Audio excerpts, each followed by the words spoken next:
Are we going back to Facebook gaming? This is a question I get all the time. Short answer, no. We're not going back to Facebook gaming. Not now, not ever. Every day that I'm on YouTube is another day I'm even more thankful that we're not on Facebook gaming. I'm not making this video to cause drama. I'm not out to really spout a hard opinion on things.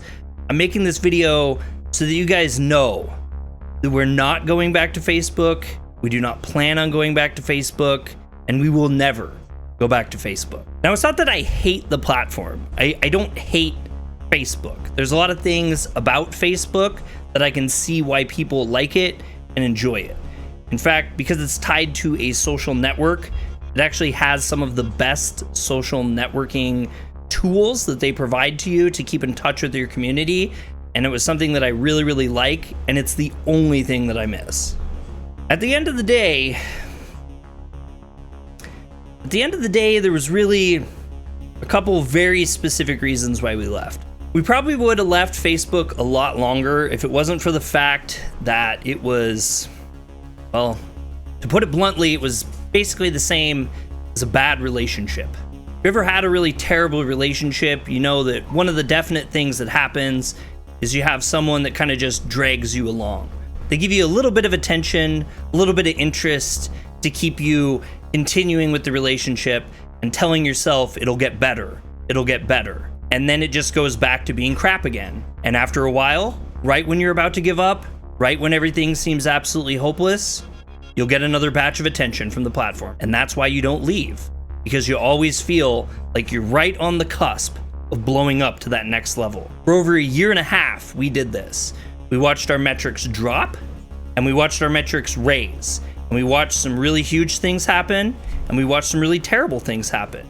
We dealt with frustrations on the platform that involved tons of technical issues, and every time, just like clockwork, as soon as we hit the bottom, they'd take us back to the top somewhere.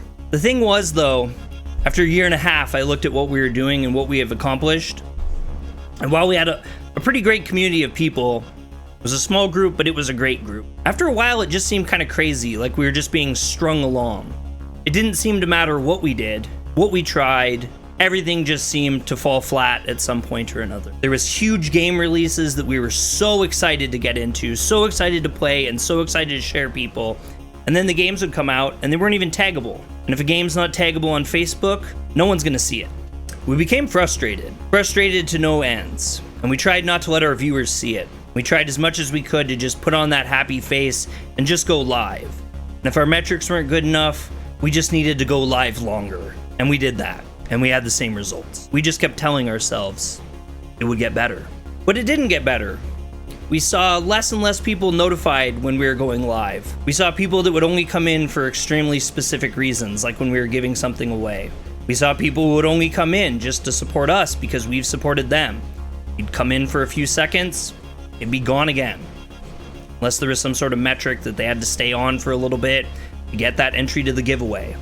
Then they stayed, but they left right after. But I wasn't upset with people. I wasn't upset with the viewers. I was really only upset with Facebook, because over and over again, Facebook failed us. And every time we thought we should move somewhere else, they brought just that little bit extra back to us. Something that gave us faith and hope.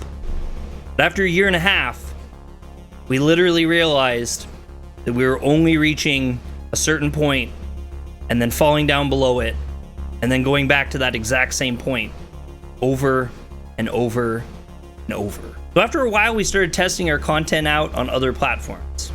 We tried a little bit of Twitch here and there. Honestly, I'd done Twitch already before. Right after Justin TV turned into Twitch, I started a Twitch account over there. I played a game at the time. It was a mod for Arma called DayZ. It was one of the most popular games that I remember back in that time. And I played the heck out of it. And I streamed it constantly, and I had a lot of fun, and we played with a lot of different people. The page just never went anywhere. Eventually, I just got caught up with other stuff in my life. Facebook just started to dissolve in ways that we just couldn't handle anymore. For one, I mean, I think if anyone's used Facebook, even if you've never done it for streaming or watching streams, you know it just runs terribly. I've had multiple instances over the last year where it doesn't even load my feed. The most basic thing that you need to use Facebook wouldn't even work. I've had issues with chats and Messenger. I've had issues with posting. I've had issues with groups. I've had issues with bans. The list just goes on. It just doesn't work well.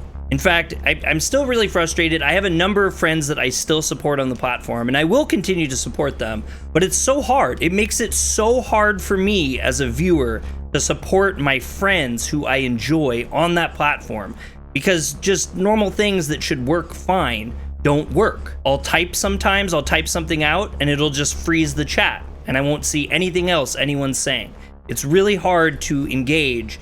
And as a streamer, it's hard to build an engaging platform when the people who are trying to engage with you can't even do that. At the most base level, I would get kicked out of streams, and in fact, I still do get kicked out of streams. So did my viewers. My viewers encountered that all the time. My viewers who watched me all the time and were highly interested in me, and they watched my content and they showed up as much as they could, they weren't getting notifications, so they couldn't do it even if they wanted to. I even had a group of people that were messaging me during our giveaways and stuff saying it's literally impossible for us to join this giveaway because we never see when you're live, and the only recourse that we have is to just go to your page constantly and check it to see if you're live. And we had a stream schedule. I mean, there was a stream schedule that people could follow, and that was an option for them, but a lot of people need those notifications. Memorizing someone's stream schedule is often pretty difficult to a lot of followers, and I don't blame them for it. There's so many other things that we have going on in our life. Facebook does a really terrible job at identifying people who would enjoy your content and serving the content to them, and taking people who do enjoy your content and continuing to serve them with that content. It's just very, very poor. It's one of the worst recognition algorithms I have ever seen by far. And after coming to YouTube, I'm just completely blown away at how much better it is over here than there. Now, one thing that I'm certain that people are noticing is our numbers that you can see as a viewer are not nearly as high as they were on Facebook. A lot of our streams that we were doing over there, we'd get at least 100 views. A lot of times it was in 300, 400, 500 views. Sometimes we'd even have 1,000. I think even one time we peaked at 5,000 views. So a huge problem is even though our numbers were higher over on Facebook, the thing that I've noticed here on YouTube is that our retention rate is higher. We have more people chatting. We have more comments. We get more followers than we did before, and those followers actually stay and they continue to engage with us and interact with us and take interest in our videos. And the only real recourse that we ever actually ended up having was just simply to stream more, to spend more hours sitting in front of a computer, playing games for as long as we could, and talking to people and keeping them engaged for as long as we could, over and over and over again. And a lot of times, we still never even found the results that we were looking for by doing that. We tried combating it twice. One time we threw a huge contest called Retropalooza, and for an entire month, Bree and I streamed nearly every single day of that month for as many hours as humanly possible while working full-time. We gave away 3 Sega Genesis mini units, and we gave away 2 Raspberry Pi units. And even with all the giveaways and all the thousands of hours that we logged in, and even with the giveaways and all the hours that we logged in, all the work that we put into graphics, all the prizes that we had as giveaways, we played everything that did well and had really great metrics, like Super Mario World and Super Mario 64. And in the end, it just wasn't enough. Facebook did not have a good system for recognizing people who were trying hard and delivering the best content that they could and helping them rise to the top. Hard work does not equal success on Facebook. Now, don't get me wrong. Just because you work hard does not mean that you're deserving of any sort of thing at all. This is the real world. Many people chase their dreams and they work very, very hard and they learn many, many skills to do so and still end up failing. That's just life. But the problem was this platform almost seemed to be working against us. Shortly after Retropalooza, we did another event called Spoopy Poopy.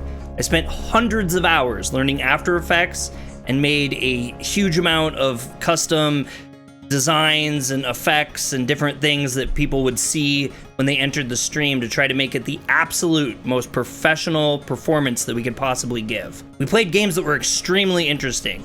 We tried to play some VR games like Raiko's Fragments, where viewers can actually come in and use their phones and mess with us. We played other terrifying games like Visage, which literally basically gave me and Bree PTSD. We're terrible with horror games, and we pushed ourselves as hard as we could. And we had a ton of clippable moments. The people who did show up thoroughly enjoyed themselves, and I think that they all had a lot of fun, which was really great. But we had nothing. Our metrics as a whole sunk into the ground. People can feel however they want to about Facebook, and if you're streaming on Facebook currently and you love it, all the more power to you. And if you're finding success on the platform, then I also think that's awesome too. I'm not trying to discourage anyone who's been doing well, and in fact, I'm not really even just trying to discourage anyone. What this comes down to is explaining why we didn't like the platform, why it wasn't working for us, why we left, and most importantly, why we are never coming back. Now, another thing that I have to mention is our change in content. I know that that has been probably frustrating to many. A lot of you guys came in and started following us and watching us because we were live streamers. You got to interact with us in real time as we played video games, chatted about life. You got to know us, and we got to know you. And that's a beautiful thing. I'm a huge fan of live streaming. But what I'm not a fan of anymore is live streaming as a living. Over time, we kind of came to realize that chugging out hundreds and hundreds of hours a year into playing video games, it wasn't fulfilling to us. It wasn't giving us anything that we wanted, and we really weren't telling the world anything more than we play video games, and we like video games, and we like to talk to people. And honestly, I think as a person, everyone has a lot more to say than that they enjoy video games. And so sometime in early 2021, we started our YouTube page up fully. Initially, we had just been posting prior live streams and we hadn't got more than 5 views on any video at all. And we just weren't sure if YouTube was gonna be the content platform that we needed to be on or not. But we thought we'd give it a try. So we started making original content, and very quickly, I fell in love with the process. If you guys know anything about me, it's that I went to school for audio engineering for a couple years, and I got a degree, and it's something that I was never able to do professionally. Gave up on that after about 10 years. But I really love sound design. I loved working with sound, I love editing sound, I like putting sound to picture, and it was something that was very enjoying and fulfilling to me as a person. Made me feel like I was doing something with my spare time that really meant something. And I had lost that. I'd lost that for a while. There's very minimal audio work that you have to do with streams. Once you kind of set stuff up, it just kind of is what it is. And a lot of times your quality doesn't matter all that much. I'm sitting here with a $1,000 Neumann TLM 103 microphone. And as far as streaming goes, you really probably aren't going to tell much of a difference as an average user between this and a $100 Blue Yeti. So when I started YouTube, I got to work on some video editing. I started off with Filmora and eventually moved into a program called DaVinci Resolve. If you guys aren't familiar with it, it's a free program and it's actually used by industry professionals. We ended up buying the studio version of it, which was about $300, and you get everything that the suite offers you. And we even got this cool little piece of hardware that helps us edit called the Speed Editor.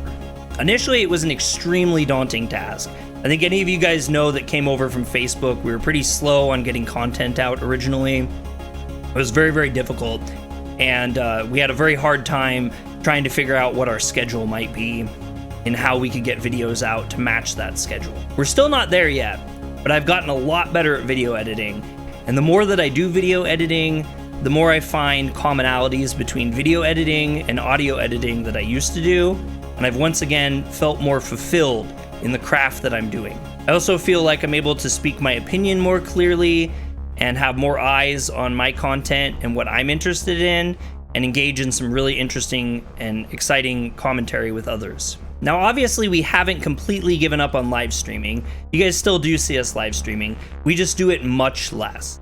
At the end of the day, it makes a lot more sense to me to spend 6 hours to make a video that sits on the internet and lives and grows and people find it and they find enjoyment for years to come than it does to spend 8 straight hours streaming, and the only people that ever see it or care about it are those people that are there in the moment.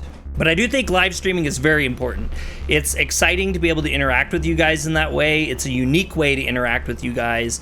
And it's also just a lot of fun to talk about some of my favorite things that I do, some of my favorite games that I play in real time with my community. At the end of the day, I feel like over here on YouTube, we're delivering much more of a quality experience for viewers. People are able to come in, they're able to actually interact in the chat, not have it crash, not have them be kicked out, not have strange audio issues, and be able to get notifications that we are going live when we do. I know it's a disappointment to a lot of people. We're not monetized anymore. You guys can't give us donations, and we really appreciate that you guys are interested in that.